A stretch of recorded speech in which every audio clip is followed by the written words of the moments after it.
Ndị be anyị ekene m unu, kirie ife onyonyo a ka ịnụ ife nwanne anyị nwoke Ode Jinjim kwuru.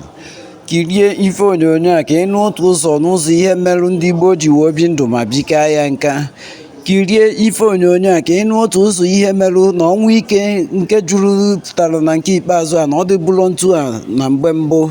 Kirie ife onyonyo a ka ịnụ ihe mere otu ụzọ n'ụzọ ihe mere anyị ji eti mkpu ka anyị naghachinu na ejimmara anyị nwa bụ ndị Igbo, maka na o nwere ka anyị si eme ife merụ ndị Igbo ji wee bi ndụ ma bikaa ya nka. Kirie ife onyonyo a, ịma na ọ bụrụ ndị ụka ka onye ntorobịa nwụrụ, ifefa ga-eme bụ abịa ebe afọ agụbalụ gị egwu eluigwe ga-akwụ ụgwọ nye eje n'ụbọ ma ọrị naba na ndokwanụ nwanne anyị nabazie na ọ ga-adịrị gị mma naba na ndụ. Kedu ndị gụrụ mba ndụ biko gbagheye naba na ndokwanụ nwanne anyị nabazie na ọ ga-adịrị gị mma naba na.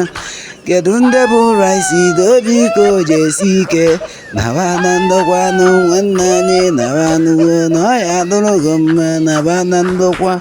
Ọ bụ ihe a bụ ihe ị ga na-anụ. Kirie ife onyonyo a ka ịnụ otu ụzọ n'ụzọ ihe mere anyị ji eti mkpu ka anyị naghachi na ejimmara anyị nwa bụ ndị Igbo. O nwerọkwa mgbe anyị nwa bụ ndị Igbo jibe ekpeburu ekwensu mbụ, ọ ka bụkwa ofu Chukwu okike abịa ma afọ ka anyị nwa na-ekperu, mana o nwere usoro anyị nwa si ekpere ihe. Kirie ife onyonyo a ka ịgwa m ife iloro, ka ịgwa m na ọ bụrụ na ịdị omenala a ka dị na anya bụ anụ Igbo na ọnwụ ike a nke juru enu na ana na ọka ya adụ ntu a. Uche okwa na-ekwu eluigwe ka mgbe eluigwe ka mma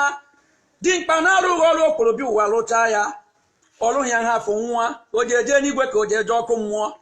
O ji anọ n'akụkụ cherugbodi mgbe ndị ọbịa gbagotewere ọpụta wee jezara bụ ihe ọkụ eziokwu ka nke ọrụ gị akụkọ oge gboo mgbe omenala be anyị dị ụtọ omume, mgbe omenala nwere nsọ, mgbe anwa ka ọ na-awụ okolobịa nwa ndị okenye agbajite n'abịa eburu oke ekwe kụwa onye ma nke o ji bụrụ odogwu na be ya o bupụta ya n'abịa awụsa aba wee gbawaba ka ama na ibe mere ihe o sie n'aka. Ọnwụ na okolobịa nwụrụ ọnwụ na o sie n'aka atịtị buru ozi eji atụnye n'ajọ ọbịa ka o soro awụ nje na warụ. Mana ọ bụrụ mmadụ jere gbuo onye ahụ onye o jiri nwa ọnwụ elu obodo akụ aka ekwucha ụmụ ọkpụ ekwu egwu okorobịa gbara ya egwu agbacha egwu ndị okenye achịkọrọ ọhụụ n'aka egwu ba na-agbuche were ọhụụ wee kụọ n'ili onye nwụrụ anwụ akụọ ya abalị ịtọ ewere azịza na mma oge kpabịa n'aka si ya bịa naanị Igbo ji ejeri ekenya wodogwu ya jee ka o gbugbara onye gburu ya o rue na-abịa na anọ ibu ka onye gburu mmadụ na-eti mkpu mụ gburu okeke maka ọhụ Igbo eseniene onye o gburu egbu eseniene ibe obodo kwuru eseniene ibe ụmụ ọkpụ kwuru eseniene ibe ụmụ okorobịa jiri gbachaa egwu